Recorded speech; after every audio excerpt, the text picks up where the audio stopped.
I helped a client increase their Amazon account by 12 billion, and the strategy we used had nothing to do with what most sales trainers teach. I'm Mike Hintz. I've spent 27 years in the enterprise sales, training Fortune 500 sales teams across the globe. And in the next 15 minutes, I'm going to share 5 lessons that most people take decades to figure out. Each one builds on the last, and by the end, you'll understand why most strategic accounts quietly die and exactly how to prevent it. Let's dive in. Lesson number 1, the meeting that kills deals. All right, lesson 1, and this is something I learned the hard way. Cost me a massive $10 million deal early in my consulting career. Never meet with the economic buying influence in a group setting on short notice. Let me tell you what happened. I was working a major deal. We had been building relationships for months. Everything looked good. We had a coach inside the organization who helped us navigate the politics. One day, we fly down to their headquarters in San Antonio for what we thought was a routine meeting with our internal champion. But when we got there, our coach says, "Oh, by the way, the CEO wants to meet you and wants to sit in on the meeting." Now, most salespeople would think that's great news. The CEO wants to meet us. That means they're serious, right? Wrong. Here's what I didn't understand at the time. If the economic buyer, the person who controls the budget, hasn't been involved in the process and suddenly shows up in a group meeting, you're walking into an ambush. And that's exactly what happened. The CEO eviscerated us in front of everyone. He challenged every assumption we had made. He exposed the gaps in our understanding of their business. He made us look incompetent in front of all the other people we'd been building relationships with. We lost the deal. But here's what I learned. The economic buying influence is the high stakes conversation you'll have one shot to have. And if you're not prepared, if you haven't done your homework, if you don't understand their priorities, if you're meeting them for the first time in a group setting, you will lose. Therefore, here's the rule. If the economic buyer hasn't been involved and suddenly wants to join a meeting on short notice, you say no. You reschedule. You insist on a one-on-one conversation first. I know this feels risky, and I know it feels like you're turning down an opportunity, but trust me, the risk of walking into a meeting unprepared is far greater than the risk of asking for a better setup. Lesson 2, the Amazon strategy. All right, lesson 2. And this is the strategy that generated over 12 billion that I mentioned. Stop selling to your customer. Start solving for their customer. Here's the situation. I was working with a global logistics company. Their biggest account was Amazon, 50% of their global revenue. But Amazon was starting to deprioritize them. They were exploring other vendors. The relationship was deteriorating. So here's what most account managers would do in this situation. They'd double down on selling. They'd pitch more products. They'd offer discounts. They'd try to save the relationship by being more aggressive. But that's exactly backwards. Instead, we asked a different question. We asked what Amazon is trying to achieve for their customers, not what products do they need from us, not what problems can we solve for them. What are they trying to deliver to their customers? Once we understood that, everything changed. We stopped talking about our capabilities. We stopped pitching our technology. We stopped making it about us. Instead, we showed up to the meetings with insights about Amazon's business. We talked about trends in e-commerce and logistics. We shared data about customer expectations. We helped them think through how to deliver faster, cheaper, and more reliably to their customers. 6 months later, Amazon had awarded them $4 billion in sales opportunities, and year 2 was another $8 billion in opportunities. Here's the lesson. In enterprise sales, you're not selling to the customer.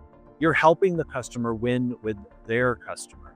And when you make that shift, when you stop being a vendor and start being a strategic partner, you become indispensable. Lesson 3 is about something I call invisible churn.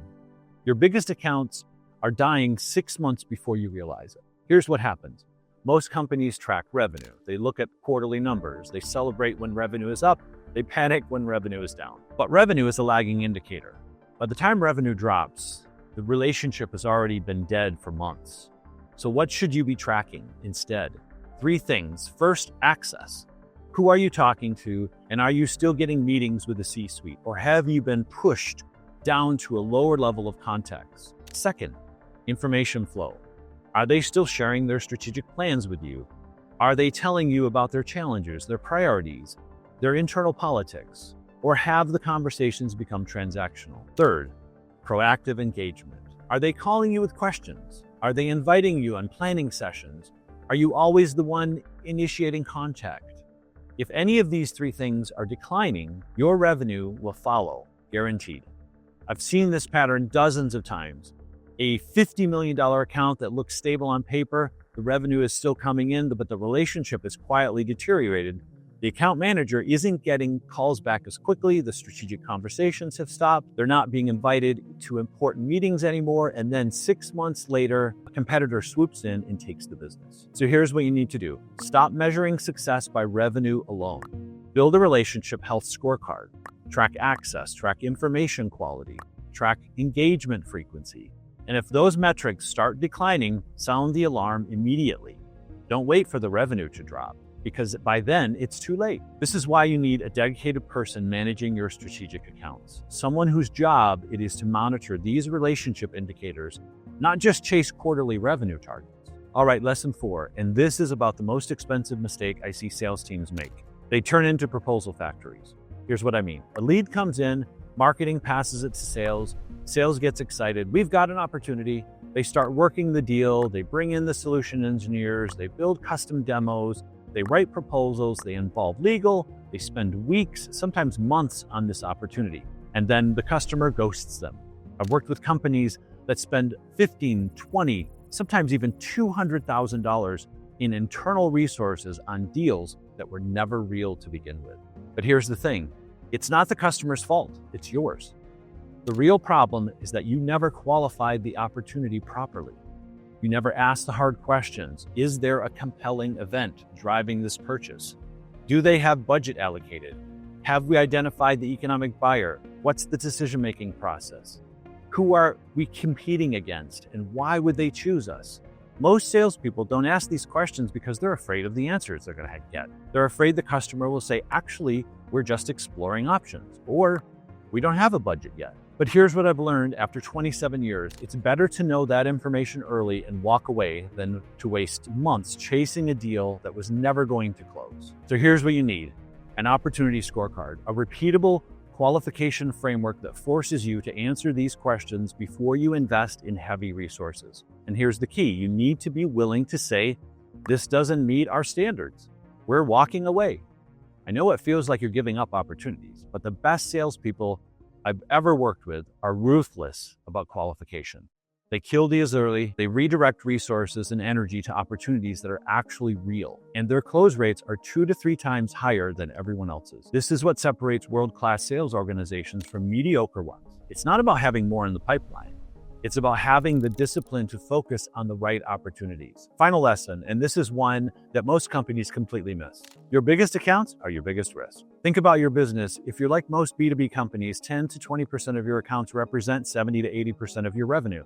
This is a massive concentration of risk. And yet most companies don't treat these accounts any differently than their smaller accounts. Same process, same level of attention, same transactional approach. That's insane. Your strategic accounts need a completely different approach. They're not transactions, they're partnerships.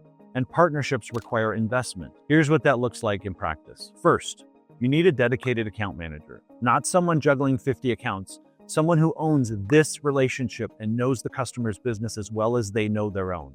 Second, you need multi-year account plans, not quarterly revenue targets, multi-year strategies for how you're going to grow this relationship. Third, you need executive alignment. Your leadership needs to be engaged with their leadership. This can't just be a salesperson to buyer relationship. Fourth, you need to be proactive, not reactive. Don't wait for the customer to come to you with problems. Anticipate their needs. Bring them insights. Show them opportunities they haven't thought of yet. The goal is to become indispensable, not just a vendor they like, a strategic partner they can't imagine doing business without. And when you achieve that level of relationship, you don't worry about renewals because you've built something that's extremely difficult to replace. You're building partnerships that generate revenue for decades. All right, let's recap the 5 lessons. 1, never meet the economic buyer in a group selling on short notice. 2, stop selling to your customer, solve for their customer. 3, track relationship health, not just revenue. And 4, kill deals early. Don't become a proposal factory. And 5, treat strategic accounts like partnerships, not transactions. These lessons took me 27 years to learn. Some of them I've learned the hard way, but they've also helped my clients generate billions of dollars in additional revenue. And here's the thing, this isn't a theory. This is actually works in complex B2B sales. If you're serious about protecting your strategic accounts, improving your forecast accuracy, and building a sales organization that actually scales, let's talk. Click the link below and book a free one-on-one call with me. I don't do generic training programs.